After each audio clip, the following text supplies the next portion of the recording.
इस लेसन के उन फंडामेंटल प्रिंसिपल्स को समझने से पहले जिन पर यह आधारित है, आपके लिए ये याद रखना फायदेमंद होगा कि ये पूरी तरह प्रैक्टिकल है। ये आपको 25 इयर्स से अधिक की रिसर्च की डिस्कवरीज देता है और इन प्रिंसिपल्स को दुनिया के leading scientific main and women ने टेस्ट करके अप्रूव किया है। स्केप्टिसिज्म प्रोग्रेस और सेल्फ डेवलपमेंट का सबसे खतरनाक दुश्मन है। अगर आप इस लेसन को इस भावना के साथ पढ़ने वाले हैं कि इसे किसी ऐसे थियोरिस्ट ने लिखा है जिसने इन प्रिंसिपल्स को खुद कभी टेस्ट नहीं किया, तो बेहतर होगा कि आप ये बुक यहीं बंद कर दें। ये स्केप्टिक होने का युग नहीं है, क्योंकि हम ऐसे समय में जी रहे हैं जहां नेचर्स लॉज के बारे में उतनी खोजें और डिस्कवरीज हुई हैं जितनी पूरी मानव इतिहास में पहले कभी नहीं हुई थी। सिर्फ 3 दशकों के भीतर हमने एयर पर मास्टरी हासिल की है, ओशन की एक्सप्लोरेशन की है, पृथ्वी पर डिस्टेंसेस को लगभग खत्म कर दिया है, लाइटनिंग को हार्नेस करके इंडस्ट्री के व्हील्स चलाए हैं, जहां पहले 1 ब्लेड ऑफ ग्रास उगती थी वहां 7 उगाने में सफलता पाई है, और अब दुनिया के देशों के बीच इंस्टेंट कम्युनिकेशन संभव हो गया है। वास्तव में ये इल्यूमिनेशन और अनफोल्डमेंट का युग है, लेकिन अभी भी हमने नॉलेज की सतह को ही बस हल्का सा स्क्रैच किया है। जब हम उस सीक्रेट पावर के गेट को अनलॉक कर लेंगे जो हमारे अंदर स्टोर है, तब हमें ऐसा नॉलेज मिलेगा जिसके सामने अब तक की सारी डिस्कवरीज फीकी पड़ जाएंगी। थॉट मनुष्य को ज्ञात एनर्जी का सबसे ऑर्गेनाइज्ड फॉर्म है। ये एक्सपेरिमेंटेशन और रिसर्च का युग है जो हमें उस मिस्टीरियस फोर्स थॉट को और गहराई से समझने की ओर ले जा रहा है। हमने ह्यूमन माइंड के बारे में इतना जान लिया है कि एक व्यक्ति ऑटो सजेशन के प्रिंसिपल की मदद से हजारों जनरेशन से जमा हुए फियर के इफेक्ट्स को खत्म कर सकता है। हमने ये भी डिस्कवर किया है कि फियर ही पॉवर्टी, फेलियर और मिजरी का मुख्य कारण है जो हजारों अलग अलग रूपों में सामने आता है। हमने ये भी समझ लिया है कि जो व्यक्ति फियर पर मास्टरी हासिल कर लेता है वो लगभग किसी भी अंडरटेकिंग में सक्सेसफुल अचीवमेंट प्राप्त कर सकता है, चाहे उसे हराने के कितने ही प्रयास क्यों ना किए जाएं। सेल्फ कॉन्फिडेंस का डेवलपमेंट उस डीमन को खत्म करने से शुरू होता है जिसे फियर कहा जाता है। ये डीमन आदमी के कंधे पर बैठकर उसके कान में फुसफुसाता है, you can't do it, you are afraid to try, you are afraid of public opinion, you are afraid that you will fail, You are afraid you have not the ability। ये फियर डीमन अब कमजोर पड़ रहा है। Science ने एक ऐसा powerful weapon खोज लिया है जो इसे भगा सकता है, और सेल्फ कॉन्फिडेंस पर आधारित ये लेसन आपको वही वेपन देता है ताकि आप दुनिया के इस पुराने दुश्मन फियर के खिलाफ अपनी लड़ाई जीत सके। The 6 basic fears of mankind. हर व्यक्ति 6 बेसिक फियर्स के इन्फ्लुएंस में आता है। इन 6 फियर्स के अंदर कई छोटे छोटे फियर्स भी शामिल होते हैं। ये 6 मेजर फियर्स हैं: A, fear of poverty; B, fear of old age; C, fear of criticism; D, fear of loss of love of someone; E, fear of ill health; F, fear of death। इस list को ध्यान से पढ़िए और अपने fears का self inventory कीजिए। ये समझने की कोशिश कीजिए कि आपके फियर्स इन 6 कैटेगरीज में से किसके अंतर्गत आते हैं। हर वो इंसान जो समझने की उम्र तक पहुंच गया है, किसी न किसी स्तर पर इन 6 बेसिक फियर्स से प्रभावित होता है। इन 6 बुराइयों को खत्म करने के पहले कदम के रूप में हमें उन सोर्सेस को समझना होगा जिनसे हमने इन्हें इनहेरिट किया है। Physical and social heredity. मनुष्य जो कुछ भी है, फिजिकली और मेंटली, वो 2 प्रकार की हेरिडिटी से आया है: physical heredity, social heredity. Physical heredity के लॉ के अनुसार मनुष्य धीरे धीरे अमीबा, एक सिंगल सेल्ड एनिमल फॉर्म से इवॉल्व हुआ है। विकास की इस प्रक्रिया में वो कई स्टेजेस से गुजरा जो पृथ्वी पर मौजूद अलग अलग एनिमल फॉर्म से मेल खाते हैं, जिनमें से कुछ ऐसे भी हैं जो अब एक्सटिंक्ट हो चुके हैं। हर जनरेशन ने मनुष्य के नेचर में कुछ ट्रेट्स, हैबिट्स और फिजिकल अपीयरेंस जोड़ दिए हैं। इस प्रकार मनुष्य की फिजिकल इनहेरिटेंस कई तरह की हैबिट्स और फिजिकल फॉर्म्स का मिश्रण है। हालांकि ऐसा लगता है कि मनुष्य की ये 6 बेसिक फियर्स सीधे फिजिकल हेरिडिटी से इनहेरिट नहीं हुए हैं, क्योंकि ये मेंटल स्टेट्स हैं, लेकिन ये स्पष्ट है कि फिजिकल हेरिडिटी ने फियर्स के लिए एक बहुत अनुकूल जगह जरूर तैयार कर दी है। उदाहरण के लिए, ये एक वेल नोन फैक्ट है कि फिजिकल एवोल्यूशन की पूरी प्रोसेस डेथ, डिस्ट्रक्शन, पेन और क्रूअल्टी पर आधारित रही है।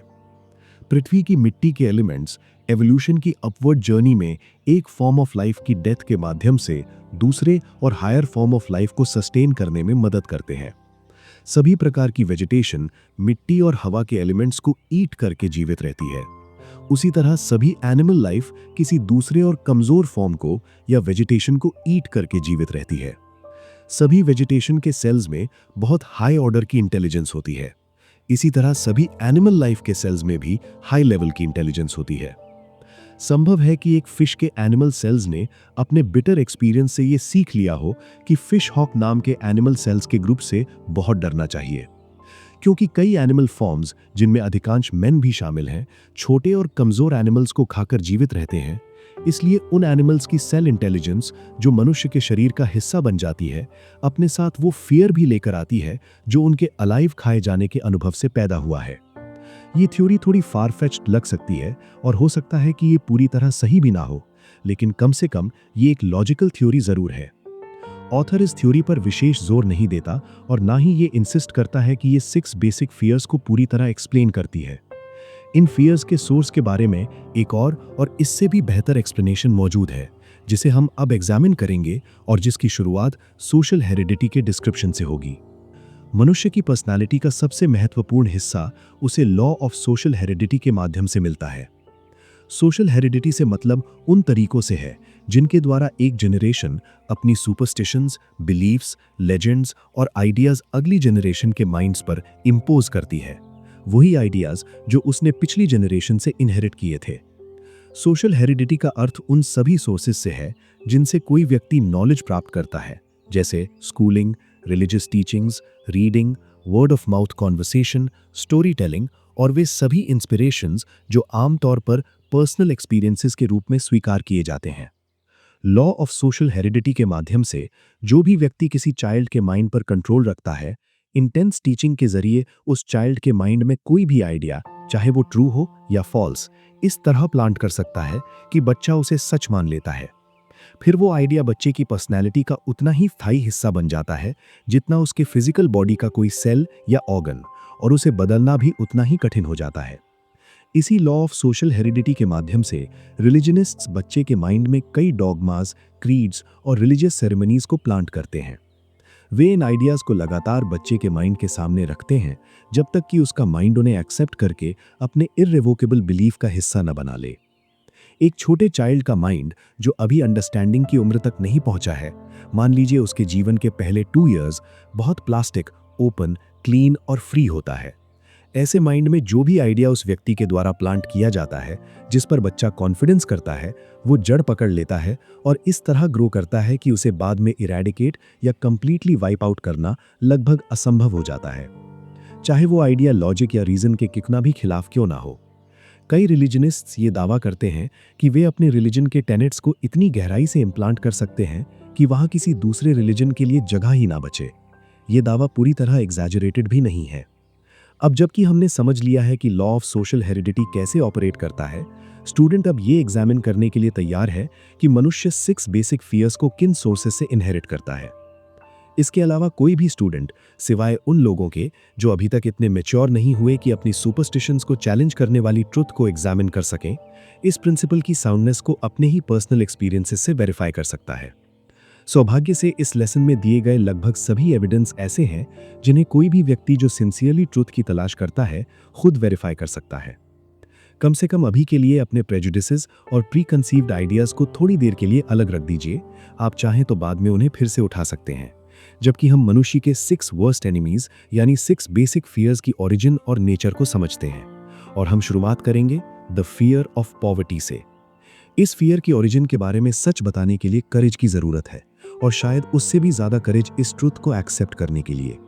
फियर ऑफ पॉवर्टी मनुष्य की उस इनहेरिटेड टेंडेंसी से पैदा हुआ है जिसमें वो अपने फेलो मैन का इकोनॉमिक एक्सप्लॉयटेशन करता है। ज्यादातर लोअर एनिमल्स में इंस्टिंक्ट होता है, लेकिन उनमें रीजनिंग और थिंकिंग की क्षमता नहीं होती, इसलिए वो एक दूसरे का शिकार फिजिकली करते हैं। लेकिन मनुष्य, जिसके पास इंट्यूशन, थॉट और रीजन की सुपीरियर पावर है, वो अपने फेलो मैन को फिजिकली नहीं खाता, उसे उन्हें फाइनेंशियली खाने में ज्यादा सेटिस्फैक्शन मिलता है। दुनिया की जितने भी एजेस के बारे में हमें नॉलेज है, उनमें से आज का युग ऐसा लगता है जहां मनी वर्शिप सबसे ज्यादा है। अगर किसी आदमी के पास फैट बैंक अकाउंट नहीं है तो उसे लगभग मिट्टी के बराबर समझा जाता है। कोई भी चीज मनुष्य को उतना सफरिंग और ह्यूमिलिएशन नहीं देती जितना पॉवर्टी देती है। इसलिए ये आश्चर्य की बात नहीं कि मनुष्य पॉवर्टी से डरता है। लंबे इनहेरिटेड एक्सपीरियंसेस के कारण मनुष्य ने ये सीख लिया है कि मैन एनिमल यानी मनुष्य को मनी और पोजेशंस के मामले में हमेशा भरोसेमंद नहीं माना जा सकता। कई मैरिजेस की शुरुआत और अक्सर उनका अंत भी केवल इस आधार पे होता है कि कॉन्ट्रैक्टिंग पार्टीज में से किसी एक या दोनों के पास कितना वेल्थ है। इसलिए ये कोई आश्चर्य की बात नहीं कि डिवोर्स कोर्ट्स हमेशा व्यस्त रहते हैं। सोसाइटी शब्द को सही मायने में डॉलर सोसाइटी लिखा जा सकता है, क्योंकि ये डॉलर मार्क से गहराई से जुड़ा हुआ है।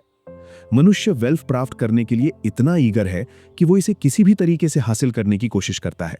अगर संभव हो तो लीगल मेथड से, और अगर जरूरी हो तो इल्लीगल मेथड से। फियर ऑफ पॉवर्टी वास्तव में एक भयानक चीज है। कोई व्यक्ति मर्डर, रॉबरी, रेप और दूसरों के अधिकारों के अन्य कई वायलेशंस कर सकता है और फिर भी अपने फेलो मैन की नजर में ऊंचा स्थान प्राप्त कर सकता है, प्रोवाइडिंग कि वो अपना वेल्थ ना खोए। इसलिए पॉवर्टी को लगभग एक क्राइम माना जाता है, जैसे कि एक अनफॉरगिवेबल सिन। यही कारण है कि मनुष्य इससे इतना फियर करता है। दुनिया की हर स्टैट्यूट बुक इस बात का एविडेंस देती है कि फियर ऑफ पॉवर्टी मानवता के 6 बेसिक फियर्स में से एक है, क्योंकि हर लॉ बुक में ऐसे कई लॉज मिलेंगे जो वीक लोगों को स्ट्रॉन्ग लोगों से प्रोटेक्ट करने के लिए बनाए गए हैं। यह साबित करने में समय बिताना कि फियर ऑफ पॉवर्टी मनुष्य का इनहेरिटेड फियर है या ये मनुष्य की उस टेंडेंसी से पैदा हुआ है जिसमें वो अपने फेलो मैन को चीट करता है, ऐसा ही होगा जैसे ये साबित करना कि 3 times 2 are 6। स्पष्ट है कि कोई भी व्यक्ति पॉवर्टी से नहीं डरता अगर उसे अपने फेलो मैन पर भरोसा करने का कोई आधार होता। इस पृथ्वी पर हर व्यक्ति की जरूरतों के लिए पर्याप्त फूड, शेल्टर, रेमंड और लग्जरी मौजूद है, लेकिन इन ब्लेसिंग्स का आनंद हर व्यक्ति इसलिए नहीं ले पाता क्योंकि मनुष्य में एक स्वाइनिश हैबिट होती है। वो चाहता है कि सारे दूसरे स्वाइन को ट्रफ से बाहर कर दे, भले ही उसके पास पहले से जरूरत से ज्यादा क्यों ना हो। The fear of old age. 6 basic fears में दूसरा फियर है फियर ऑफ ओल्ड एज। मुख्य रूप से यह फियर 2 सोर्सेस से उत्पन्न होता है। पहला, यह विचार कि ओल्ड एज अपने साथ पॉवर्टी ला सकता है।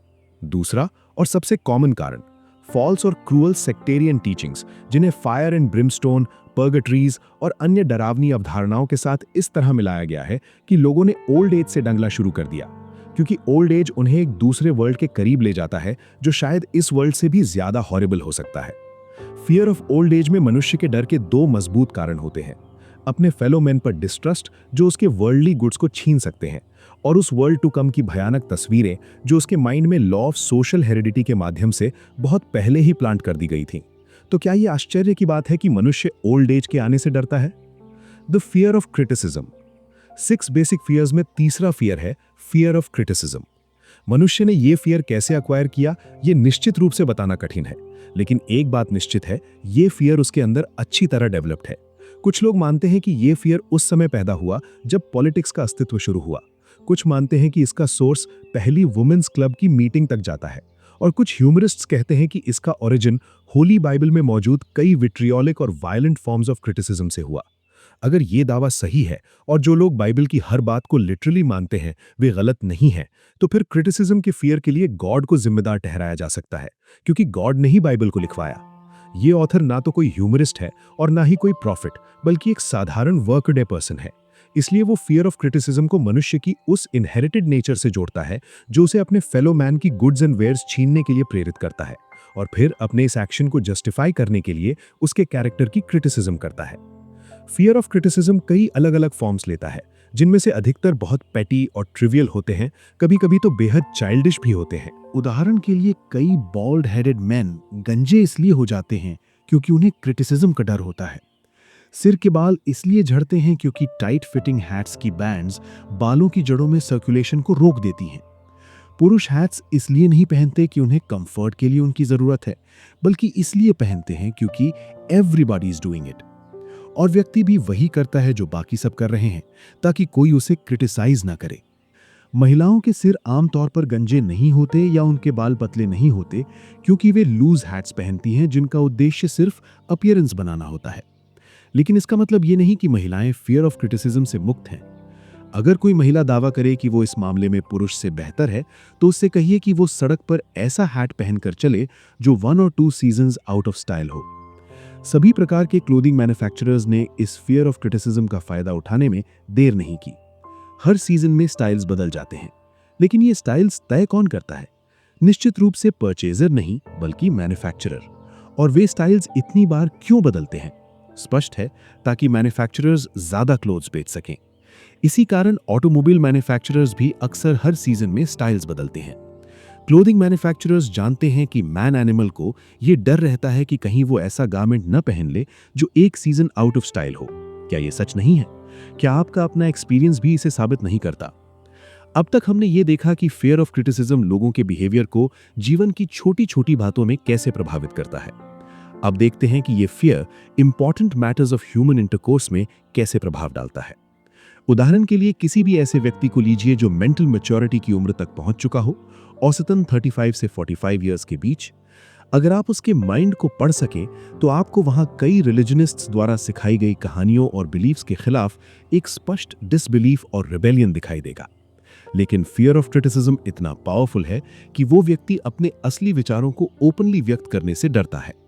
एक समय ऐसा था, और बहुत पुराना भी नहीं, जब किसी व्यक्ति को इनफिडल कह देना उसके लिए पूर्ण रुइन का कारण बन सकता था।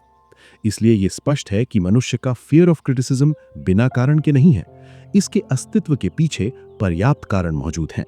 चौथा बेसिक फियर है fear of loss of love of someone.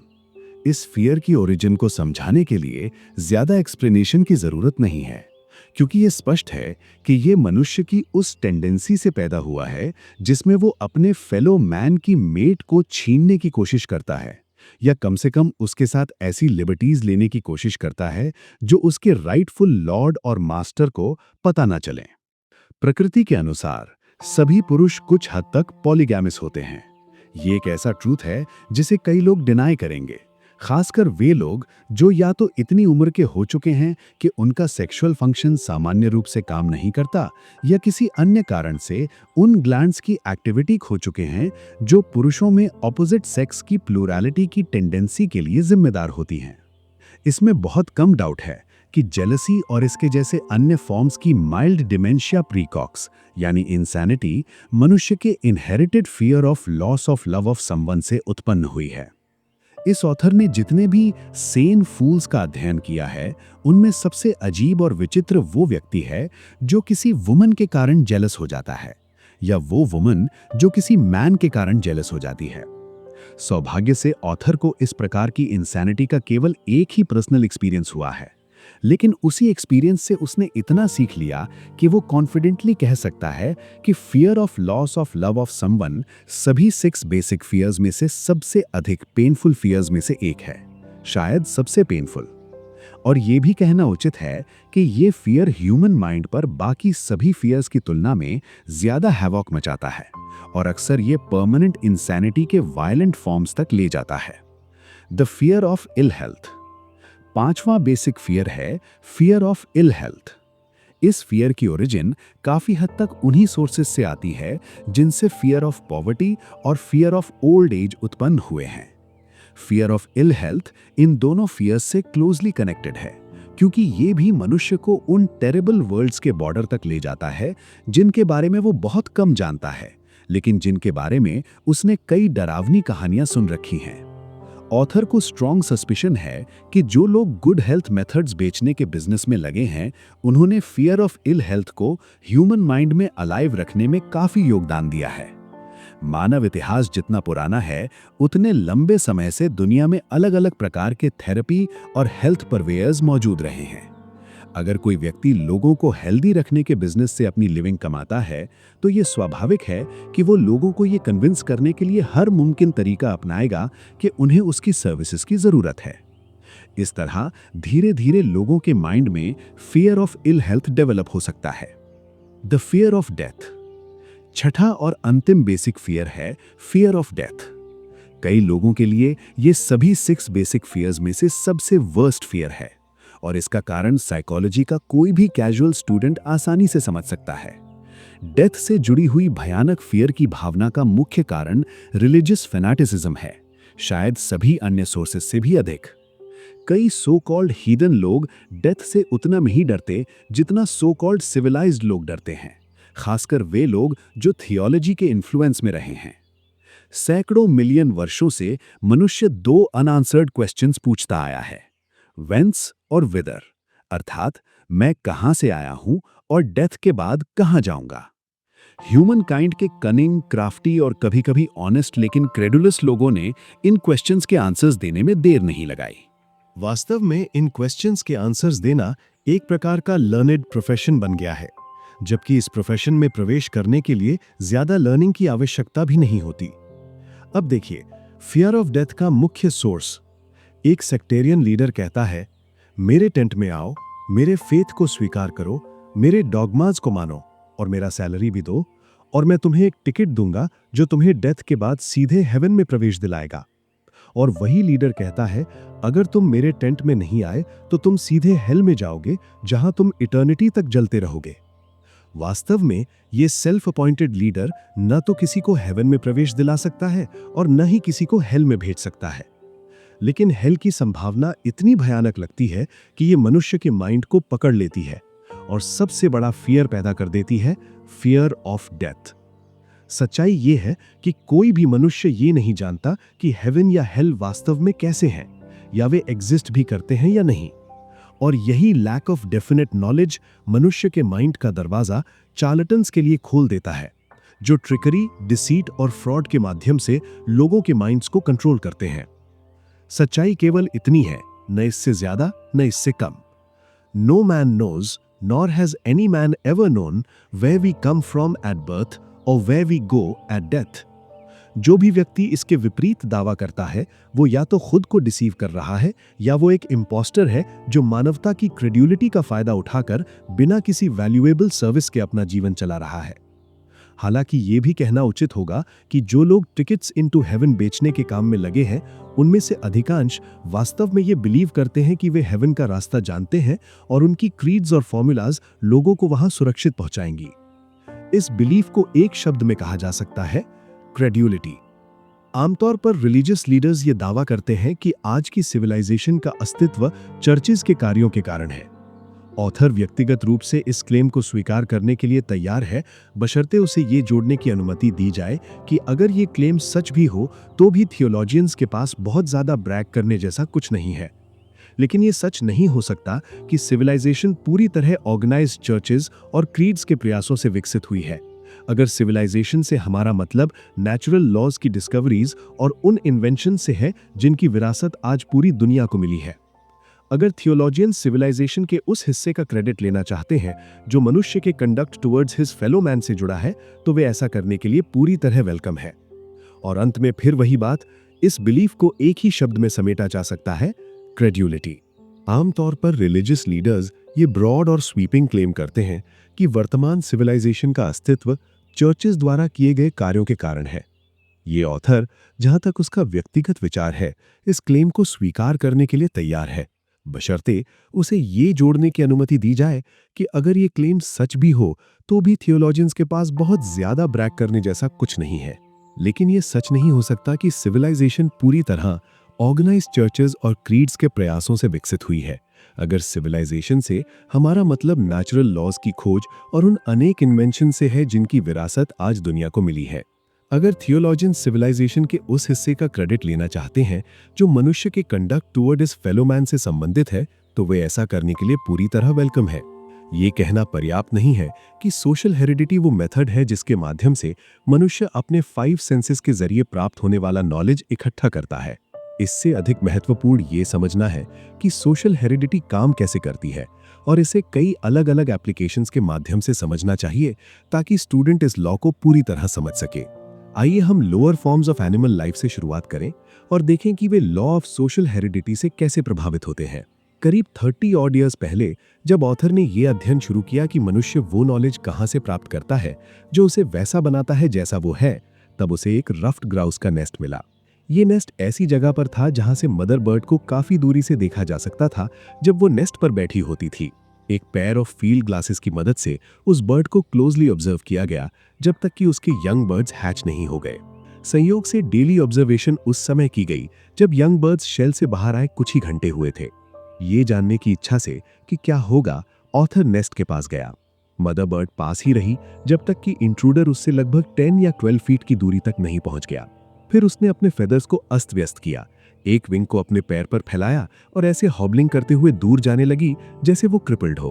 क्योंकि ऑथर को मदर बर्ड्स की ट्रिक्स का कुछ अनुभव था, इसलिए उसने उसका पीछा नहीं किया। इसके बजाय वो नेस्ट के पास गया ताकि छोटे बर्ड्स को देख सके। उन छोटे बर्ड्स में फियर का स्लाइटेस्ट साइन भी नहीं था। वो अपनी आंखें उसकी ओर घुमाते रहे और अपने हेड्स को कभी एक दिशा में तो कभी दूसरी दिशा में घुमाते रहे। ऑथर ने उनमें से एक को उठाकर अपने पाम पर रख लिया। फिर भी उस बर्ड ने फियर का कोई साइन नहीं दिखाया। फिर ऑथर ने उसे वापस नेस्ट में रख दिया और थोड़ी दूरी पर चला गया ताकि मदर बर्ड वापस आ सके। इंतजार ज्यादा लंबा नहीं था। कुछ ही देर में मदर बर्ड सावधानी से नेस्ट की ओर लौटने लगी। जब वो नेस्ट से कुछ फीट दूर पहुंची तो उसने अपने विंग्स फैलाए और तेजी से दौड़ते हुए कई आवाजें निकाली, बिल्कुल वैसे जैसे कोई हैन तब आवाज करती है जब उसे कोई फूड मॉर्सल मिल जाता है और वो अपने ब्रूड को बुलाना चाहती है। उसने छोटे बर्ड्स को अपने आसपास इकट्ठा किया और अत्यधिक एक्साइटमेंट के साथ क्विवर करने लगी, अपने विंग्स हिलाने लगी और फेदर्स फड़फड़ाने लगी। ऐसा लगता था जैसे वो छोटे बर्ड्स को सेल्फ डिफेंस का पहला लेसन दे रही हो, लॉ ऑफ सोशल हेरिडिटी के माध्यम से। तुम मूर्ख छोटे क्रीचर्स, क्या तुम्हें पता नहीं कि मेन तुम्हारे एनिमीज हैं? तुम्हें शर्म आनी चाहिए कि तुमने उस आदमी को तुम्हें अपने हाथों में उठाने दिया। ये तो आश्चर्य है कि उसने तुम्हें उठाकर खा नहीं लिया। अगली बार जब भी कोई मैन पास आए तुरंत छिप जाओ, जमीन पर लेट जाओ, पत्तों के नीचे छिप जाओ, कहीं भी चले जाओ, बस उसकी नजर से दूर हो जाओ और तब तक बाहर मत निकलो जब तक एनिमी पूरी तरह दूर न चला जाए। छोटे बर्ड्स बड़े ध्यान से ये लेक्चर सुन रहे थे। जब मदर बर्ड शांत हुई, ऑथर फिर से नेस्ट की ओर बढ़ा। लगभग 20 फीट की दूरी पर पहुंचते ही मदर बर्ड ने फिर से वही ट्रिक दोहराई। उसने अपनी विंग को मोड़ा और ऐसे चलने लगी जैसे वो क्रिपल्ड हो, ताकि इंट्रूडर को दूसरी दिशा में ले जाए। ऑथर ने नेस्ट की ओर देखा, लेकिन इस बार वहां कुछ भी नहीं था। छोटे बर्ड्स कहीं दिखाई नहीं दिए। उन्होंने बहुत जल्दी अपने नेचुरल एनिमी से बचना सीख लिया था, अपने नेचुरल इंस्टिंक्ट और सोशल हेरिडिटी के कारण। ऑथर फिर पीछे हट गया और इंतजार किया जब तक कि मदर बर्ड ने अपने हाउस होल्ड को फिर से इकट्ठा नहीं कर लिया। फिर वो उन्हें देखने वापस आया, लेकिन परिणाम वही रहा। जहां उसने आखिरी बार मदर बर्ड को देखा था, वहां छोटे बर्ड्स का कोई साइन नहीं था। जब ऑथर एक स्मॉल बॉय था, तब उसने एक यंग क्रो पकड़ा और उसे अपना पेट बना लिया। वो धीरे धीरे अपने डोमेस्टिक सराउंडिंग्स में पूरी तरह कंफर्टेबल हो गया और उसने कई ऐसे ट्रिक्स सीख लिए जिनके लिए काफी इंटेलिजेंस की जरूरत थी। जब बर्ड उड़ने के लिए बड़ा हो गया तो उसे जहां चाहे जाने की परमिशन दे दी गई। कभी कभी वो कई हावर्स तक गायब रहता, लेकिन हमेशा डार्क होने से पहले घर लौट आता। एक दिन कुछ वाइल्ड क्रोज एक ओल से लड़ाई में उलझ गए, उस फील्ड में जो उस घर के पास था जहां पेट क्रो रहता था। जैसे ही पेट क्रो ने अपने वाइल्ड रिलेटिव्स की कॉ कॉ कॉ की आवाज सुनी, वो छत के ऊपर उड़कर बैठ गया। वो बहुत एजिटेटेड दिखाई दे रहा था और छत के एक सिरे से दूसरे सिरे तक चल रहा था। आखिरकार उसने उड़ान भरी और उस दिशा में उड़ गया जहां ये बैटल हो रही थी। ऑथर भी उसके पीछे पीछे गया ताकि देख सकें कि आगे क्या होगा। कुछ ही मिनट्स में ऑथर अपने पेट क्रो के पास पहुंच गया। वो एक ट्री की निचली ब्रांचेस पर बैठा था और 2 वाइल्ड क्रोज उसके ऊपर की लिम्ब पर बैठे थे। वे लगातार चैटरिंग कर रहे थे और आगे पीछे चल रहे थे, बिल्कुल उसी तरह जैसे एंग्री पेरेंट्स अपने बच्चों को डांटते समय व्यवहार करते हैं। जैसे ही ऑथर पास आया, दोनों वाइल्ड क्रोज उड़ गए। उनमें से एक ट्री के चारों ओर कई बार घूमता रहा और जोर जोर से बेहद अब्यूजिव लैंग्वेज में आवाजें निकालता रहा, जो शायद उसके उस मूर्ख रिलेटिव के लिए थी जिसमें समय रहते उड़ जाने की समझ नहीं थी। पेट क्रो को पुकारा गया, लेकिन उसने कोई ध्यान नहीं दिया। उस शाम वो घर तो लौटा, लेकिन हाउस के पास नहीं आया। वो एप्पल ट्री की ऊंची ब्रांच पर बैठा और लगभग 10 मिनट्स तक क्रो लैंग्वेज में कुछ बोलता रहा।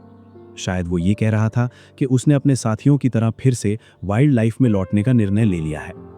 फिर वो उड़ गया और 2 डेज तक वापस नहीं आया। 2 दिन बाद वो फिर आया। थोड़ी देर तक फिर से क्रो लैंग्वेज में बातें करता रहा, लेकिन इस बार भी वो सुरक्षित दूरी पर ही रहा। फिर वो उड़ गया और नेवर रिटर्न्ड। सोशल हेरिडिटी ने ऑथर से उसका एक शानदार पेट छीन लिया। इस नुकसान से ऑथर को बस एक ही कॉन्सोलेशन मिला, ये सोचकर कि उस क्रो ने अच्छी स्पोर्ट्समैनशिप दिखाई, क्योंकि उसने वापस आकर अपने जाने की सूचना दी। कई फार्म हैंड्स तो फार्म छोड़ते समय इतनी फॉर्मेलिटी भी नहीं निभाते थे। ये एक वेल नोन फैक्ट है कि एक फॉक्स लगभग हर प्रकार के फाउल और छोटे एनिमल्स का शिकार करता है, लेकिन स्कंक का नहीं। इसका कारण बताने की जरूरत नहीं है कि मिस्टर स्कंक को ये इम्यूनिटी क्यों प्राप्त है। एक फॉक्स शायद एक बार स्कंक से भिड़ सकता है, लेकिन नेवर ट्वाइस। इसी कारण जब किसी चिकन रूस्ट पर स्कंक हाइड टांग दिया जाता है तो लगभग सभी फॉक्सेस उससे दूर रहते हैं, सिवाय बहुत यंग और इनएक्सपीरियंस्ड फॉक्सेस के। स्कंक की ओडर एक बार अनुभव कर ली जाए तो कभी भूलना संभव नहीं।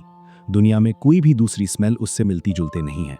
कहीं भी ऐसा रिकॉर्ड नहीं है कि किसी मदर फॉक्स ने अपने बच्चों को स्कंक की स्मेल पहचानना सिखाया हो। लेकिन जो लोग फॉक्स लोर जानते हैं, वे ये अच्छी तरह जानते हैं कि फॉक्सेस और स्कंक्स कभी एक ही केव में नहीं रहते। एक ही लेसन फॉक्स को स्कंक के बारे में सब कुछ सिखाने के लिए काफी होता है। सोशल हेरिडिटी के लॉ के माध्यम से, जो यहाँ सेंस ऑफ स्मेल के जरिए काम करता है, एक लेसन पूरी लाइफ टाइम के लिए पर्याप्त होता है। एक बुल फ्रॉग को फिश हुक से पकड़ा जा सकता है अगर हुक में एक छोटा रेड क्लॉथ या कोई छोटा रेड ऑब्जेक्ट बांधकर उसे फ्रॉग की नाक के सामने लटकाया जाए। यानी मिस्टर फ्रॉग इस तरह पकड़ा जा सकता है, लेकिन केवल तब जब वो पहली बार बेट को काटते ही हुक में फंस जाए। अगर वो ठीक से हुक ना हो और बचकर निकल जाए, या अगर उसे हुक का नुकीला हिस्सा महसूस हो जाए लेकिन वो पकड़ा ना जाए, तो वो फिर कभी वही गलती नहीं करेगा। ऑथर में एक खास फ्रॉग स्पेसिमेन को पकड़ने के लिए कई आवर्स तक कोशिश की, जिसने एक बार बेट पर झपटा मारा था लेकिन बच निकला था। आखिरकार ऑथर को यह समझ में आया कि सोशल हेरिडिटी का एक ही लेसन एक साधारण क्रोकर को भी ये सिखाने के लिए पर्याप्त है कि रेड फ्लैनल के टुकड़ों से दूर रहना चाहिए। ऑथर के पास कभी एक बहुत अच्छा मेल एयरडेल डॉग था, लेकिन वो बार बार घर यंग चिकन को अपने मुंह में पकड़ कर लाता था, जिससे काफी अनोयंस होती थी। हर बार चिकन उससे छीन लिया जाता और उसे अच्छी तरह स्विच से मारा जाता, लेकिन इसका कोई असर नहीं हुआ। उसकी फाउल के प्रति लाइकिंग बनी रही। अंत में डॉग को बचाने के उद्देश्य से और सोशल हेरिडिटी के एक एक्सपेरिमेंट के रूप में उसे एक नेबर के फार्म पर ले जाया गया। उस फार्म पर एक हैन और उसके कुछ न्यूली हैच्ड चिकन थे। हैन को बांध में रखा गया और डॉग को उसके साथ अंदर छोड़ दिया गया। जैसे ही सब लोग वहां से चले गए, डॉग धीरे धीरे हैन की ओर बढ़ने लगा।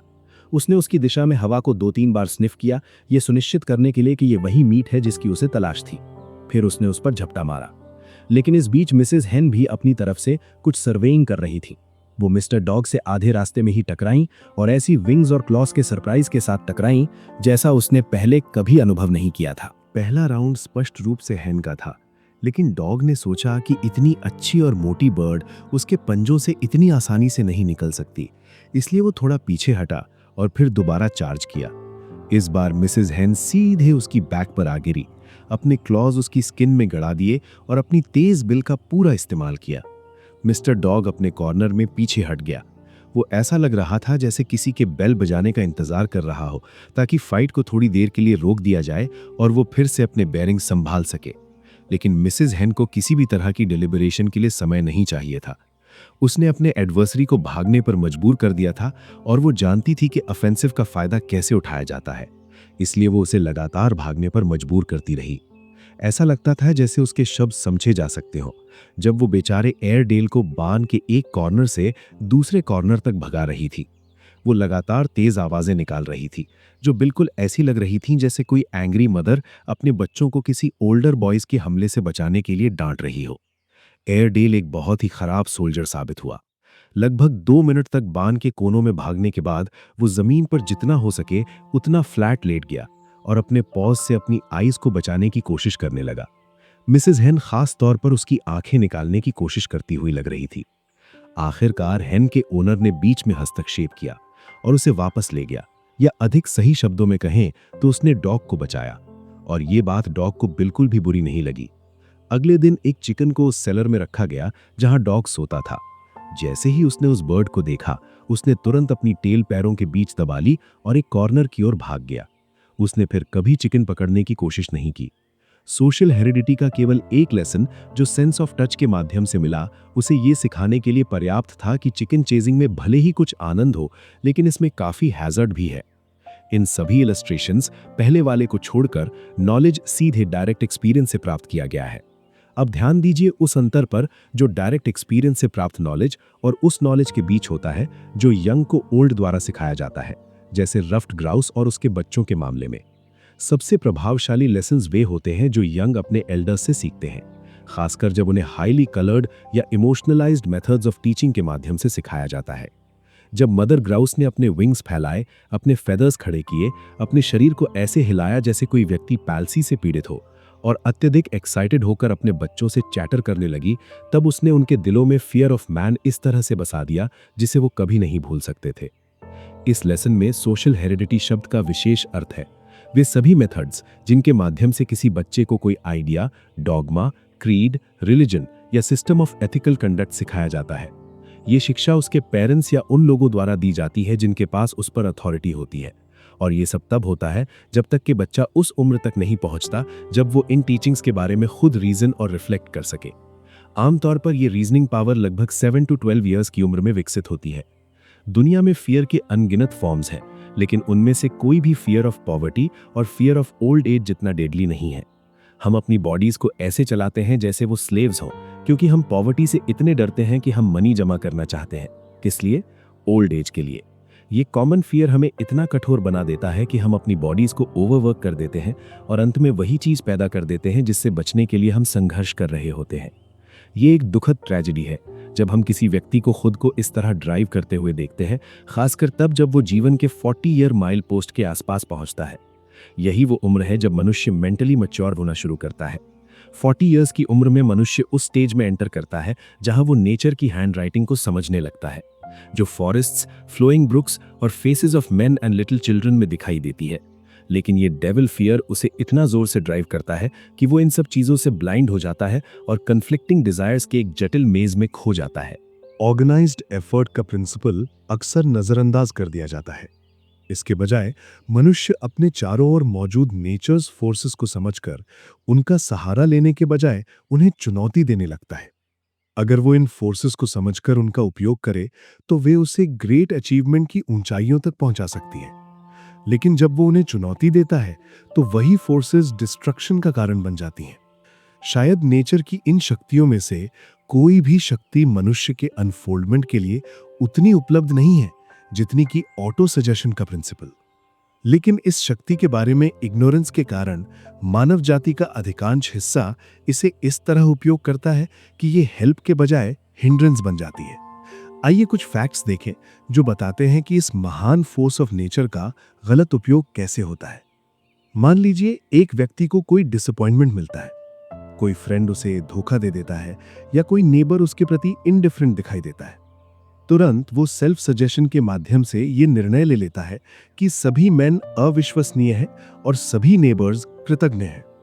ये थॉट्स उसके सबकॉन्शियस माइंड में इतनी गहराई से बैठ जाते हैं कि वे उसके दूसरों के प्रति पूरे एटीट्यूड को प्रभावित करने लगते हैं। अब याद कीजिए लेसन 2 में कही गई बात कि मनुष्य के माइंड के डोमिनेटिंग थॉट्स ऐसे लोगों को आकर्षित करते हैं जिनके थॉट्स समान होते हैं। अगर आप लॉ ऑफ अट्रैक्शन को लागू करें तो आपको जल्द ही समझ में आ जाएगा कि एक अनबिलीवर क्यों दूसरे अनबिलीवर्स को आकर्षित करता है। अब इस प्रिंसिपल को रिवर्स करके देखिए। एक व्यक्ति है जो हर उस व्यक्ति में केवल बेस्ट देखता है जिससे वो मिलता है। अगर उसके नेबर्स इनडिफरेंट लगते हैं तो वो इस बात पर ध्यान ही नहीं देता, क्योंकि वो अपने माइंड को ऑप्टिमिज्म, गुड चीयर और दूसरों पर फेथ जैसे डोमिनेटिंग थॉट्स से भरने को अपना काम बना लेता है। अगर कोई उससे कठोर शब्दों में बात करता है तो वो जवाब में सॉफ्ट से बोलता है। इस इटर्नल लॉ ऑफ अट्रैक्शन के ऑपरेशन के कारण वो उन लोगों को अपनी ओर आकर्षित करता है जिनका एटीट्यूड टुवर्ड्स लाइफ और जिनके डोमिनेटिंग थॉट्स उसके अपने थॉट्स से हार्मोनाइज करते हैं। अब इस प्रिंसिपल को एक कदम और आगे बढ़ाते हैं।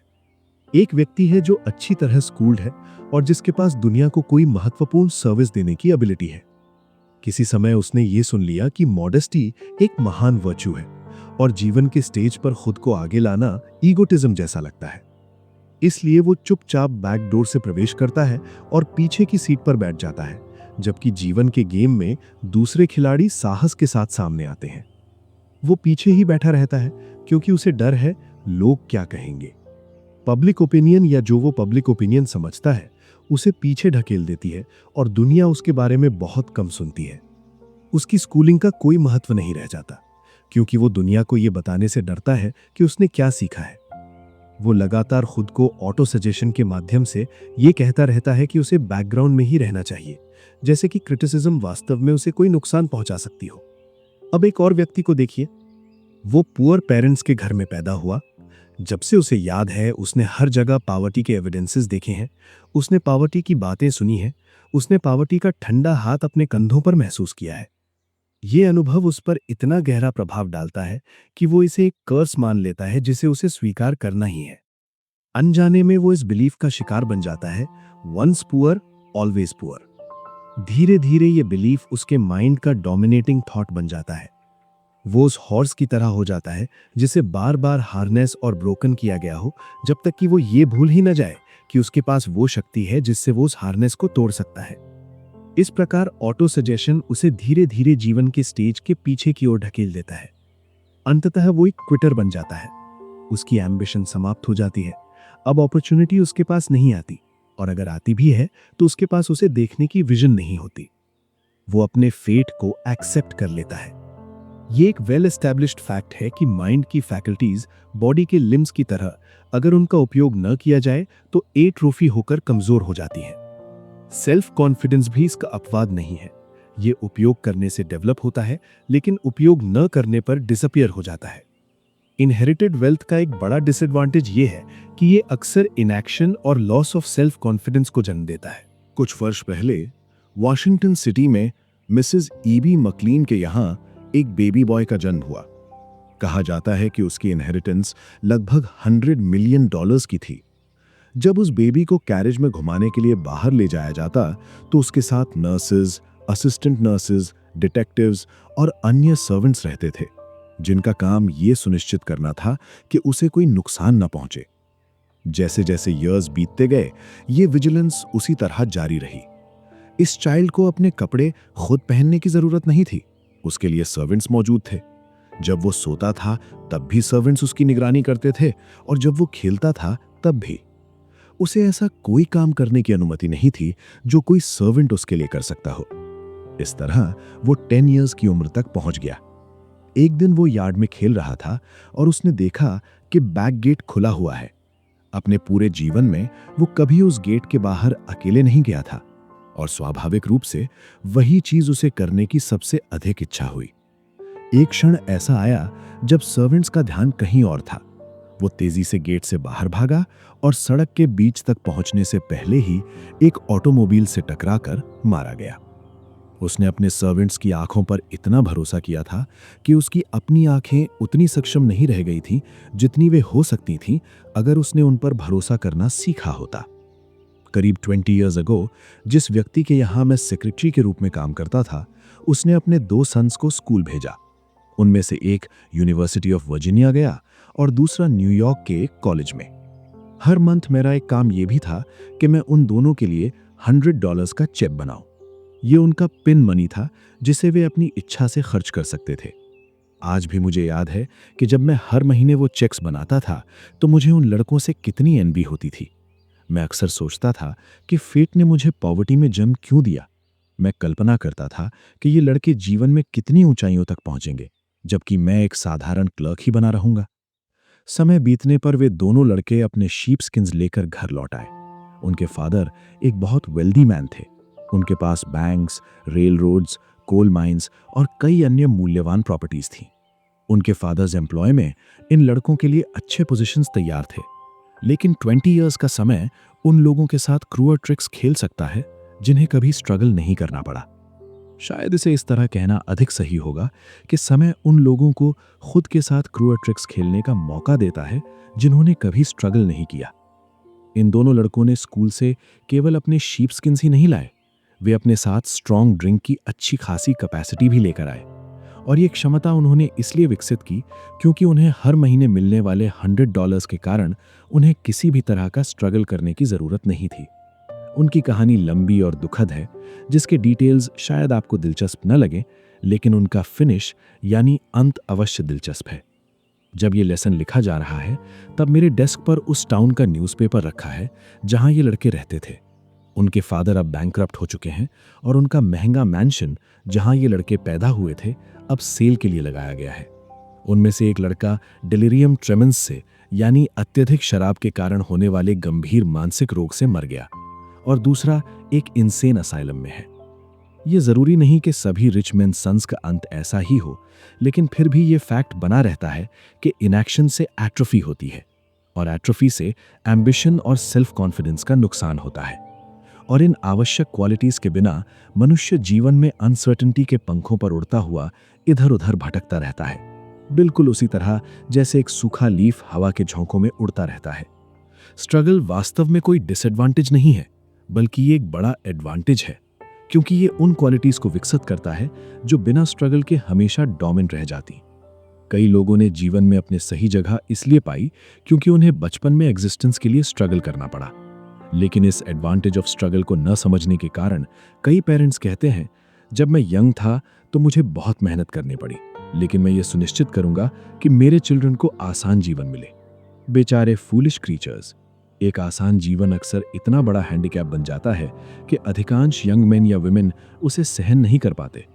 इस दुनिया में अर्ली लाइफ में वर्क करने के लिए मजबूर होना उतनी बुरी चीज नहीं है, लेकिन फोर्स्ड आइडलनेस यानी मजबूरी में आइडल रहना उससे कहीं ज्यादा बुरा है। जब आपको वर्क करने और अपना बेस्ट देने के लिए मजबूर किया जाता है तो ये आपके अंदर temperance, self control, strength of will, contentment और सैकड़ों अन्य वर्चूज विकसित करता है जिनके बारे में आइडल पीपल कभी नहीं जान पाते।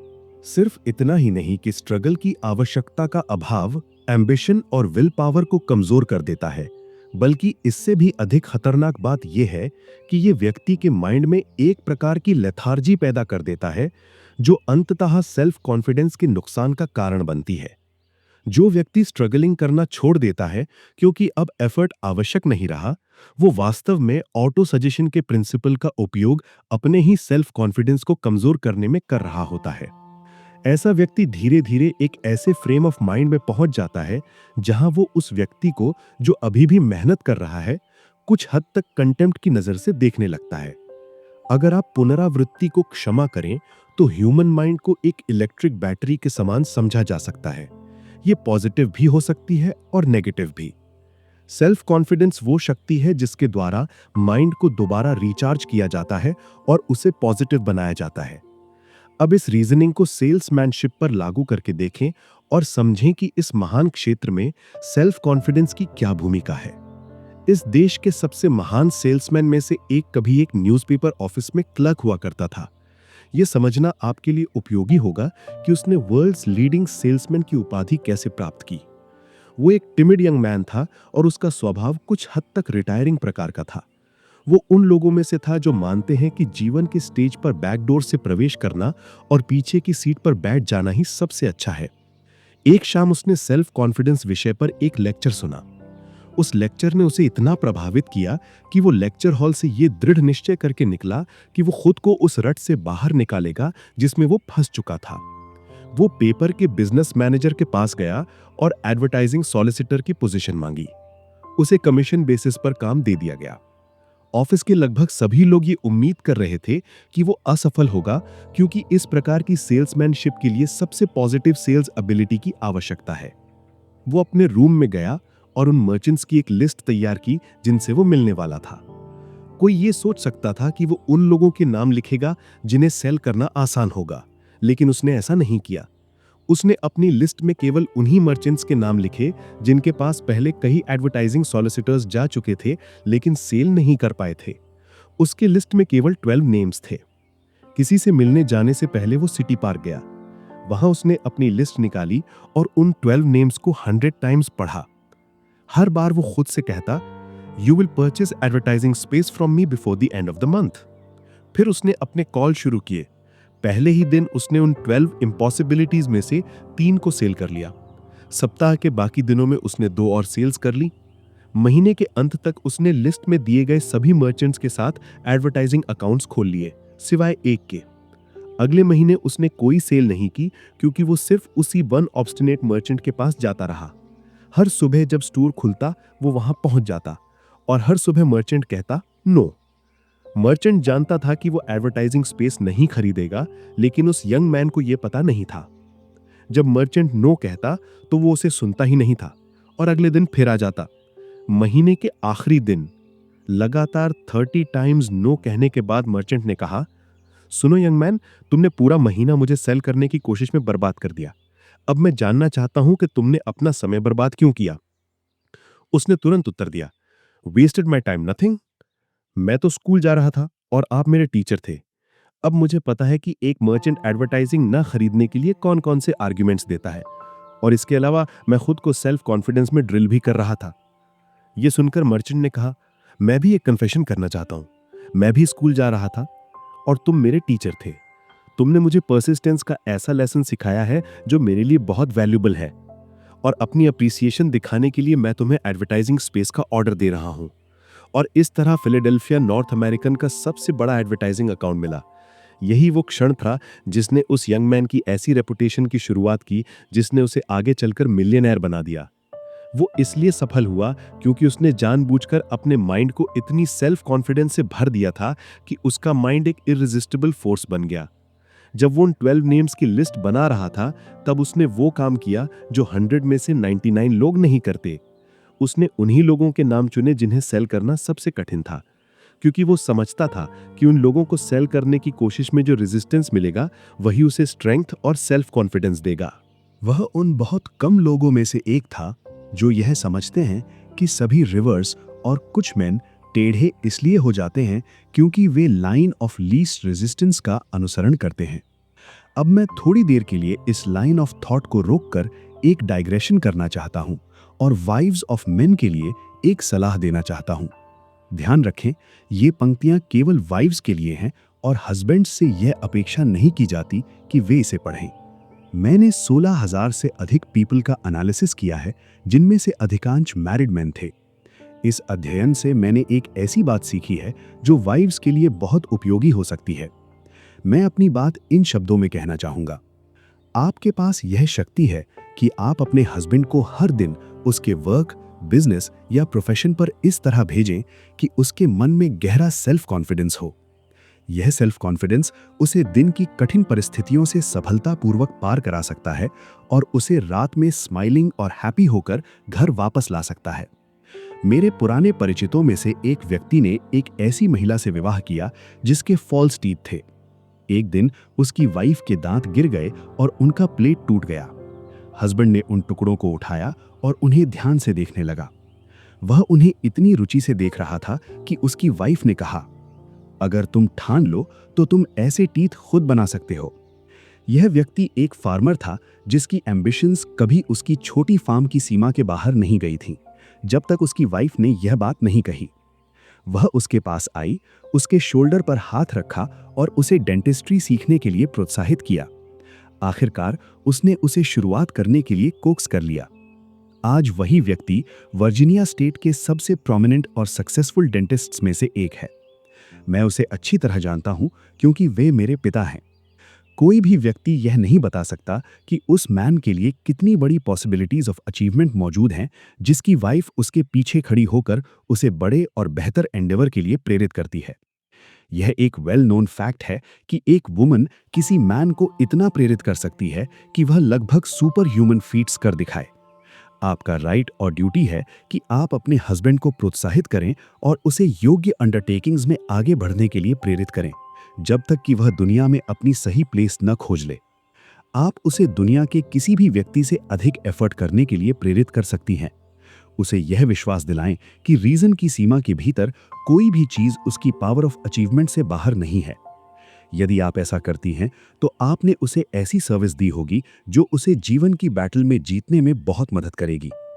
अमेरिका के एक अत्यंत सक्सेसफुल मैन अपनी सफलता का पूरा क्रेडिट अपनी वाइफ को देते हैं। जब उनका विवाह हुआ था, उनकी वाइफ ने एक क्रीड लिखा था जिसे उन्होंने साइन किया और अपने डेस्क के ऊपर लगा दिया।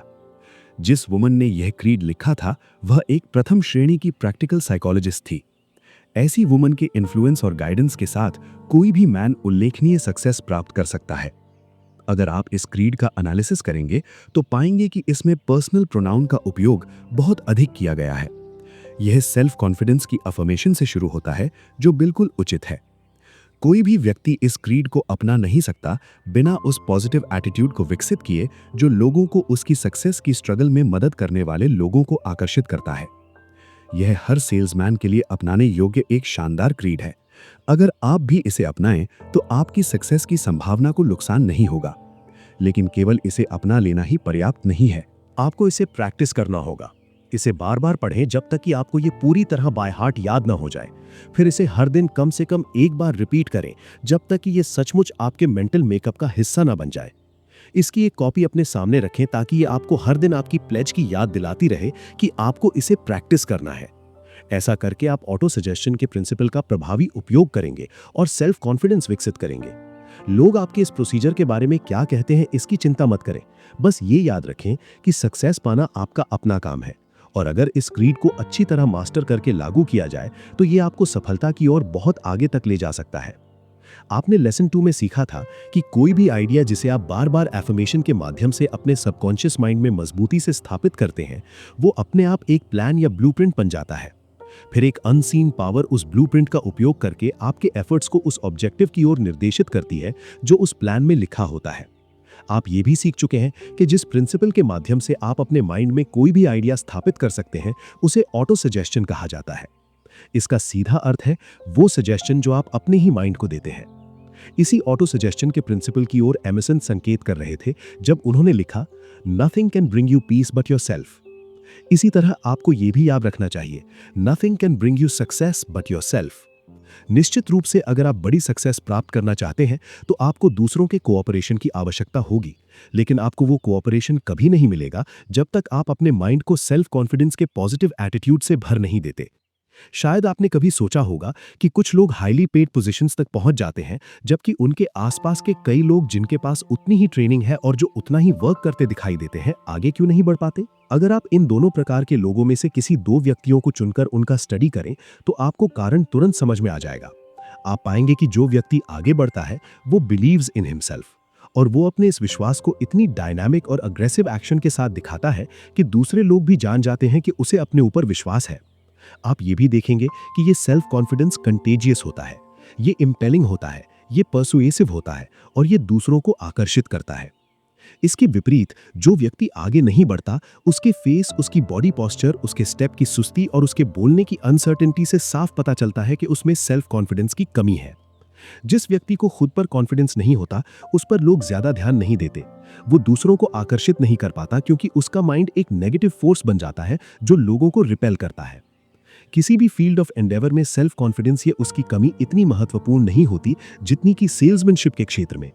और आपको कैरेक्टर एनालिस्ट होने की जरूरत भी नहीं है ये समझने के लिए कि कोई सेल्समैन सेल्फ कॉन्फिडेंस रखता है या नहीं। जैसे ही आप उससे मिलते हैं, ये स्पष्ट हो जाता है। अगर उसमें सेल्फ कॉन्फिडेंस है तो उसके इन्फ्लुएंस के संकेत उसके पूरे पर्सनैलिटी में दिखाई देते हैं। जैसे ही वो बोलना शुरू करता है, वो आपको अपने ऊपर और अपने गुड्स पर विश्वास दिला देता है। अब हम उस बिंदु पर पहुंचते हैं जहां आप ऑटो सजेशन के प्रिंसिपल को सीधे उपयोग करके खुद को एक पॉजिटिव, डायनामिक और सेल्फ रिलायंट व्यक्ति बना सकते हैं। आपको निम्नलिखित फॉर्मूला को कॉपी करने, साइन करने और मेमोरी में रखने का निर्देश दिया जाता है। Self confidence formula. फर्स्ट, मैं जानता हूं कि मेरे पास अपने डेफिनेट पर्पस को प्राप्त करने की एबिलिटी है, इसलिए मैं अपने आप से यह मांग करता हूं कि मैं उसके लिए परसिस्टेंट, अग्रेसिव और कंटिन्यूअस एक्शन करूंगा। सेकंड, मैं समझता हूं कि मेरे माइंड के डोमिनेटिंग थॉट्स अंततः बॉडीली एक्शन में बदल जाते हैं और धीरे धीरे फिजिकल रियलिटी बन जाते हैं। इसलिए मैं हर दिन 30 मिनट्स तक अपने माइंड को उस व्यक्ति के बारे में सोचने में कॉन्सेंट्रेट करूंगा, पहले उसकी एक मेंटल पिक्चर बनाकर, फिर उसे प्रैक्टिकल सर्विस के माध्यम से वास्तविकता में बदलकर। थर्ड, मैं जानता हूं कि ऑटो सजेशन के प्रिंसिपल के माध्यम से कोई भी आइडिया जिसे मैं लगातार अपने माइंड में बनाए रखता हूं, अंततः उसे साकार करने के लिए कोई प्रैक्टिकल मीन्स खोज लेता है। इसलिए मैं हर दिन 10 मिनट्स इस बात के लिए समर्पित करूंगा कि मैं अपने भीतर लॉ ऑफ सक्सेस के इस रीडिंग कोर्स के 16 लेसन्स में बताए गए फैक्टर्स को विकसित करूंगा। फोर्थ, मैंने अपने लाइफ के अगले 5 इयर्स के लिए अपने डेफिनेट पर्पस का स्पष्ट डिस्क्रिप्शन लिख लिया है। मैंने अपनी सर्विसेज की एक प्राइस तय की है जिसे मैं इन 5 इयर्स में प्राप्त करना चाहता हूं, और इसे मैं एफिशिएंट और सैटिस्फैक्टरी सर्विस के प्रिंसिपल को लागू करके पहले से प्रदान करूंगा। फिफ्थ, मैं पूरी तरह समझता हूं कि कोई भी वेल्थ या पोजीशन लंबे समय तक टिक नहीं सकती जब तक कि वो ट्रूथ और जस्टिस पर आधारित ना हो। इसलिए मैं किसी भी ऐसे ट्रांजैक्शन में शामिल नहीं होऊंगा जो उससे प्रभावित होने वाले सभी लोगों के लिए बेनिफिट ना लाए। मैं सक्सेस प्राप्त करूंगा उन फोर्सेस को अपनी ओर आकर्षित करके जिन्हें मैं उपयोग करना चाहता हूं, और अन्य लोगों के कोऑपरेशन को प्राप्त करके। मैं दूसरों को अपनी सर्विस देने के लिए प्रेरित करूंगा क्योंकि मैं पहले उनकी सर्विस करूंगा। मैं हेट्रेड, एनवी, जेलसी, सेल्फिशनेस और सिनिसिज्म को अपने जीवन से समाप्त कर दूंगा और पूरी ह्यूमैनिटी के प्रति लव विकसित करूंगा, क्योंकि मैं जानता हूं कि दूसरों के प्रति नेगेटिव एटीट्यूड मुझे कभी सक्सेस नहीं दिला सकता। मैं दूसरों को मुझ पर विश्वास करने के लिए प्रेरित करूंगा क्योंकि मैं पहले उन पर और खुद पर बिलीव करूंगा। मैं इस फॉर्मूला पर अपना नेम साइन करूंगा, इसे मेमोरी में रखूंगा और हर दिन इसे एक बार अलाउड दोहराऊंगा, पूरे फेथ के साथ कि ये धीरे धीरे मेरे पूरे लाइफ को प्रभावित करेगा और मुझे अपने चुने हुए फील्ड ऑफ एंडेवर में एक सक्सेसफुल और हैप्पी वर्कर बना देगा। साइंड। इस फॉर्मूला पर अपना नेम लिखने से पहले यह सुनिश्चित कर लें कि आप इसके इंस्ट्रक्शंस का पालन करने के लिए सच में तैयार हैं। इस फॉर्मूला के पीछे एक ऐसा लॉ है जिसे कोई भी मनुष्य पूरी तरह एक्सप्लेन नहीं कर सकता। साइकोलॉजिस्ट्स इस लॉ को ऑटो सजेशन कहते हैं, लेकिन एक बात बिल्कुल निश्चित है, ये लॉ वास्तव में काम करता है। एक और महत्वपूर्ण बात याद रखें, जैसे इलेक्ट्रिसिटी उद्योग के पहियों को घुमा सकती है और मानवता की लाखों तरीकों से सेवा कर सकती है, या अगर गलत तरीके से उपयोग की जाए तो लाइफ को समाप्त भी कर सकती है, उसी तरह ऑटो सजेशन का प्रिंसिपल भी आपको पीस और प्रॉस्पेरिटी के माउंटेन साइड तक ले जा सकता है। या मिजरी और पॉवर्टी की वैली में गिरा सकता है। ये सब इस बात पर निर्भर करता है कि आप इसका एप्लीकेशन कैसे करते हैं। अगर आप अपने माइंड को डाउट और अपनी एबिलिटी के प्रति अनबिलीफ से भर देते हैं, तो ऑटो सजेशन का प्रिंसिपल इस अनबिलीफ को आपके सबकॉन्शियस माइंड में एक डोमिनेटिंग थॉट के रूप में स्थापित कर देता है और धीरे धीरे आपको फेलियर के वर्लपूल में खींच ले जाता है। लेकिन अगर आप अपने माइंड को चमकदार सेल्फ कॉन्फिडेंस से भर देते हैं, तो यही ऑटो सजेशन उस बिलीफ को आपके डोमिनेटिंग थॉट के रूप में स्थापित कर देता है और फिर वही बिलीफ आपके रास्ते में आने वाली ऑब्स्टिकल्स को पार करने में आपकी मदद करता है, जब तक कि आप सक्सेस के माउंटेन टॉप तक नहीं पहुंच जाते। The power of habit. मैंने स्वयं उन सभी कठिनाइयों का अनुभव किया है जो उन लोगों के रास्ते में आती हैं जिन्हें ऑटो सजेशन के इस महान प्रिंसिपल का प्रैक्टिकल एप्लीकेशन करना नहीं आता। इसीलिए मैं आपको हैबिट के प्रिंसिपल के बारे में थोड़ा समझाना चाहता हूं। हैबिट हमारे एनवायरनमेंट से पैदा होती है। ये बार बार एक ही थिंग करने, एक ही थॉट सोचने या एक ही वर्ड्स दोहराने से बनती है। हैबिट को एक फोनोग्राफ रिकॉर्ड की ग्रूव की तरह समझा जा सकता है और ह्यूमन माइंड को उस नीडल की तरह जो उस ग्रूव में चलती है। जब कोई हैबिट लगातार रेपिटेशन ऑफ थॉट या एक्शन से अच्छी तरह बन जाती है, तो माइंड स्वाभाविक रूप से उसी हैबिट के रास्ते पर चलने लगता है, ठीक उसी तरह जैसे फोनोग्राफ नीडल रिकॉर्ड की ग्रूव का अनुसरण करती है। हैबिट तब बनती है जब हम बार बार अपनी 5 senses seeing, hearing, smelling, testing और फीलिंग को एक निश्चित दिशा में इस्तेमाल करते हैं। इसी रेपिटेशन प्रिंसिपल के माध्यम से हानिकारक ड्रग हैबिट बनती है। इसी प्रिंसिपल के माध्यम से इंटॉक्सिकेटिंग ड्रिंक की इच्छा भी हैबिट बन जाती है। जब एक हैबिट अच्छी तरह स्थापित हो जाती है, तो वो अपने आप हमारी बॉडीली एक्टिविटी को कंट्रोल और डायरेक्ट करने लगती है। और यही एक ऐसा विचार छिपा है जिसे सेल्फ कॉन्फिडेंस के विकास के लिए एक शक्तिशाली फैक्टर बनाया जा सकता है। वो विचार ये है, स्वेच्छा से और जरूरत पड़े तो फोर्स से अपने एफर्ट्स और थॉट्स को एक निश्चित दिशा में डायरेक्ट करते रहें, जब तक कि वो हैबिट न बन जाए। फिर वही हैबिट आपको अपने नियंत्रण में लेकर स्वाभाविक रूप से उसी दिशा में आपके एफर्ट्स को आगे बढ़ाती रहेगी। सेल्फ कॉन्फिडेंस फॉर्मूला को लिखने और बार बार दोहराने का उद्देश्य यही है कि आप अपने माइंड में बिलीफ इन योरसेल्फ को डोमिनेटिंग थॉट बना दें, जब तक कि ये थॉट हैबिट के प्रिंसिपल के माध्यम से आपके सबकॉन्शियस माइंड में गहराई से स्थापित ना हो जाए। आपने लिखना कैसे सीखा? आपने बार बार अपने आर्म और हैंड की मसल्स को कुछ विशिष्ट आउटलाइंस पर चलाया। धीरे धीरे ये हैबिट बन गई। अब आप बिना हर लेटर को धीरे धीरे ट्रेस किए आसानी से और तेजी से लिखते हैं, क्योंकि राइटिंग अब आपके लिए एक हैबिट बन चुकी है। इसी तरह हैबिट का प्रिंसिपल आपके माइंड की फैकल्टीज पर भी उसी प्रकार प्रभाव डाल सकता है जैसे ये आपके बॉडी की मसल्स पर डालता है, और आप इसे आसानी से प्रूव कर सकते हैं इस लेसन ऑन सेल्फ कॉन्फिडेंस को मास्टर करके और इसे अपने लाइफ में अप्लाई करके।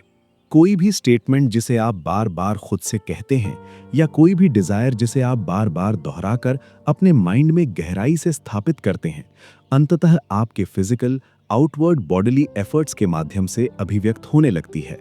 हैबिट का प्रिंसिपल वही आधार है जिस पर सेल्फ कॉन्फिडेंस का ये लेसन बनाया गया है। अगर आप इस लेसन में दिए गए डायरेक्शंस को समझकर उनका पालन करेंगे, तो जल्द ही आप लॉ ऑफ हैबिट के बारे में फर्स्ट हैंड नॉलेज प्राप्त कर लेंगे, जितना कि आपको इस तरह के हजारों लेसन से भी नहीं सिखाया जा सकता। आपको शायद अभी इस बात का बहुत कम कंसेप्शन है कि आपके भीतर कितनी बड़ी पॉसिबिलिटीज सोई हुई हैं। वे केवल विजन के जागृत करने वाले हाथ का इंतजार कर रही हैं। लेकिन जब तक आप अपने भीतर इतना सेल्फ कॉन्फिडेंस विकसित नहीं करते कि आप अपने वर्तमान एनवायरनमेंट के सामान्य प्रभावों से ऊपर उठ सकें, तब तक आप इन पॉसिबिलिटीज को समझ ही नहीं पाएंगे। ह्यूमन माइंड एक अद्भुत और रहस्यमयी मशीनरी है। कुछ महीने पहले जब मैंने एमर्सन्स एसेज उठाई और उनका ऐसे स्पिरिचुअल लॉज फिर से पढ़ा, तब मुझे इस बात का गहरा अनुभव हुआ। एक अजीब बात हुई। उस ऐसे में, जिसे मैं पहले कई बार पढ़ चुका था, मुझे बहुत सी ऐसी बातें दिखाई दी जिन्हें मैंने पहले कभी नोटिस नहीं किया था। इस बार मैंने उसमें ज्यादा देखा क्योंकि पिछली बार के बाद से मेरे माइंड का अनफोल्डमेंट इतना बढ़ चुका था कि मैं उसे बेहतर समझ सका। ह्यूमन माइंड लगातार अनफोल्ड होता रहता है, बिल्कुल फ्लावर की पेटल्स की तरह, जब तक कि वो अपने मैक्सिमम डेवलपमेंट तक नहीं पहुंच जाता।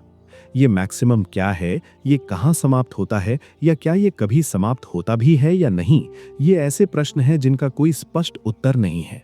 लेकिन ये निश्चित है कि अनफोल्डमेंट की मात्रा व्यक्ति के नेचर और इस बात पर निर्भर करती है कि वो अपने माइंड को कितना सक्रिय रखता है। जो माइंड हर दिन एनालिटिकल थॉट में लगाया जाता है, वो लगातार अनफोल्ड होता रहता है और उसकी इंटरप्रिटेशन पावर बढ़ती जाती है। लुइसविल केंटाकी में मिस्टर ली कुक नाम के एक व्यक्ति रहते हैं। उनके पास लगभग लेग्स नहीं हैं और उन्हें एक कार्ट पर बैठकर चलना पड़ता है। लेकिन इसके बावजूद मिस्टर कुक एक बड़े इंडस्ट्री के ओनर हैं और अपने ही प्रयासों से मिलियनेयर बने हैं। उन्होंने ये साबित कर दिया कि अगर किसी व्यक्ति में मजबूत सेल्फ कॉन्फिडेंस हो तो वो लेग्स के बिना भी जीवन में आगे बढ़ सकता है। न्यूयॉर्क सिटी में आप एक ऐसे यंग मैन को देख सकते हैं जिसके पास लेग्स नहीं है। वो हर आफ्टरनून 5th एवेन्यू पर एक कैप हाथ में लेकर खुद को घुमाते हुए बेगिंग करता है। उसका हेड शायद उतना ही सक्षम है जितना एक सामान्य व्यक्ति का। वो वही सब कर सकता था जो मिस्टर कुक ने किया अगर वो अपने बारे में वैसा ही सोचते जैसा मिस्टर कुक अपने बारे में सोचते हैं। हेनरी फोर्ड के पास इतने मिलियंस ऑफ डॉलर्स हैं जितने उन्हें कभी जरूरत भी नहीं पड़ेंगे। लेकिन बहुत साल पहले वे एक मशीन शॉप में एक साधारण लेबरर के रूप में काम करते थे। उनके पास बहुत कम स्कूलिंग थी और कोई कैपिटल भी नहीं था। उनके आसपास कई अन्य लोग भी काम करते थे जिनमें से कुछ के ब्रेन्स उनसे ज्यादा ऑर्गेनाइज थे। लेकिन फोर्ड ने अपने पॉवर्टी कॉन्शियसनेस को त्याग दिया। उन्होंने अपने भीतर सेल्फ कॉन्फिडेंस विकसित किया, उन्होंने सक्सेस के बारे में सोचा और अंततः उसे प्राप्त किया। उनके आसपास काम करने वाले लोग भी उतना ही अच्छा कर सकते थे अगर उन्होंने भी वैसा ही सोचा होता जैसा फोर्ड ने सोचा। विस्कॉन्सिन के माइलो सी जोन्स कुछ वर्ष पहले पैरालिसिस से पीड़ित हो गए। उनका स्ट्रोक इतना गंभीर था कि वे बिस्तर पर खुद करवट भी नहीं बदल सकते थे और अपने शरीर की एक भी मसल नहीं हिला सकते थे। उनका फिजिकल बॉडी लगभग बेकार हो चुका था, लेकिन उनका ब्रेन पूरी तरह स्वस्थ था। इसलिए वो पूरी शक्ति से फंक्शन करने लगा, शायद अपने जीवन में पहली बार। बिस्तर पर पीठ के बल लेटे हुए मिस्टर जोन्स ने अपने ब्रेन से एक डेफिनेट पर्पस बनाया। वो पर्पस बहुत साधारण और छोटा था, लेकिन वो स्पष्ट था। उनका डेफिनेट पर्पस था पोर्क सॉसेज बनाना। उन्होंने अपने फैमिली मेंबर्स को अपने आसपास बुलाया और उन्हें अपने प्लान्स के बारे में बताया। फिर उन्होंने उन्हें उन प्लान्स को एक्शन में बदलने के निर्देश देना शुरू किया। उनके पास मदद के लिए केवल एक साउंड माइंड और भरपूर सेल्फ कॉन्फिडेंस था। लेकिन उसी के सहारे माइलो सी जोन्स ने लिटिल पिग सॉसेज का नाम और रेप्यूटेशन पूरे यूनाइटेड स्टेट्स में फैला दिया और साथ ही एक बड़ा फॉर्च्यून भी अर्जित कर लिया। और ये सब उन्होंने तब किया जब पैरालिसिस के कारण उनके लिए अपने हैंड्स से काम करना बिल्कुल असंभव हो चुका था। जहां थॉट प्रबल होता है वहां पावर भी मिल जाती है। हेनरी फोर्ड ने लाखों डॉलर्स कमाए हैं और आज भी हर साल लाखों कमा रहे हैं, क्योंकि उन्होंने हेनरी फोर्ड पर विश्वास किया। उन्होंने उस बिलीफ को एक डेफिनेट पर्पस में बदला और उस पर्पस को एक स्पष्ट डेफिनेट प्लान के साथ समर्थन दिया। लेकिन जो दूसरे मशीनिस्ट्स फोर्ड के साथ उनके करियर के शुरुआती दिनों में काम करते थे, उनकी विजन केवल एक साप्ताहिक पे एनवेलप तक सीमित थी और उन्हें जीवन में वही मिला, सिर्फ वही वीकली पे एनवेलप। उन्होंने अपने आप से कुछ असाधारण डिमांड नहीं की। अगर आप जीवन में अधिक पाना चाहते हैं तो पहले अपने आप से अधिक डिमांड करना सीखिए। ध्यान रखें, ये डिमांड दूसरों से नहीं, खुद से की जानी चाहिए।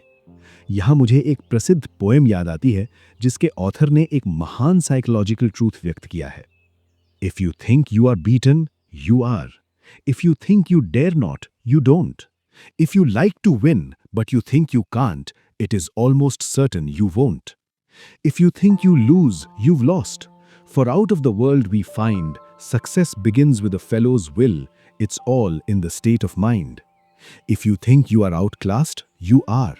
You've got to think high to rise. You've got to be sure of yourself before you can ever win a prize. Life's battles don't always go to the stronger or faster man, but soon or late, the man who wins is the man who thinks he can. अगर आप इस poem को memory में रख लें और इसे self confidence विकसित करने के अपने वर्किंग इक्विपमेंट का हिस्सा बना लें तो इसमें कोई नुकसान नहीं है। आपके भीतर कहीं ना कहीं एक सटल समथिंग छिपा हुआ है। अगर इसे सही आउटसाइड इन्फ्लुएंस द्वारा जागृत किया जाए तो ये आपको ऐसी हाइट्स ऑफ अचीवमेंट तक पहुंचा सकता है जिसकी आपने पहले कभी कल्पना नहीं की होगी। जैसे एक मास्टर प्लेयर किसी वायलिन को पकड़कर उससे अद्भुत और सुंदर म्यूजिक निकाल सकता है, वैसे ही कोई आउटसाइड इन्फ्लुएंस आपके माइंड को प्रेरित कर सकता है और तब आप अपने चुने हुए फील्ड ऑफ एंडेवर में आगे बढ़कर सक्सेस की एक शानदार सिम्फनी बजा सकते हैं। कोई भी व्यक्ति ये नहीं जानता कि आपके भीतर कितनी हिडन फोर्सेस सोई हुई हैं। आप खुद भी अपनी कैपेसिटी फॉर अचीवमेंट को नहीं जानते और जब तक आप उस विशेष स्टिमुलस से नहीं मिलते जो आपको अधिक एक्शन करने के लिए प्रेरित करता है, आपकी विजन को विस्तृत करता है, आपका सेल्फ कॉन्फिडेंस बढ़ाता है और आपको डीप डिजायर टू अचीव से भर देता है, तब तक आप अपनी असली क्षमता को नहीं जान पाएंगे। ये बिल्कुल संभव है कि reading course on the law of success में दिया गया कोई स्टेटमेंट, कोई आइडिया या कोई प्रेरणादायक वर्ड वही स्टिमुलस बन जाए जिसकी आपको जरूरत है। वो आपके डेस्टिनी को नया रूप दे सकता है और आपके थॉट्स और एनर्जीज को उस पाथवे की ओर मोड़ सकता है जो अंततः आपको आपके जीवन के कवेटेड गोल तक पहुंचा देगा। ये एक अजीब लेकिन सच्ची बात है कि जीवन के सबसे महत्वपूर्ण टर्निंग पॉइंट्स अक्सर बिल्कुल अप्रत्याशित समय पर आते हैं। और अंत में फिर वही सत्य, success begins with the fellow's will, it's all in the state of mind. If you think you are outclassed, you are. You've got to think high to rise. You've got to be sure of yourself before you can ever win a prize.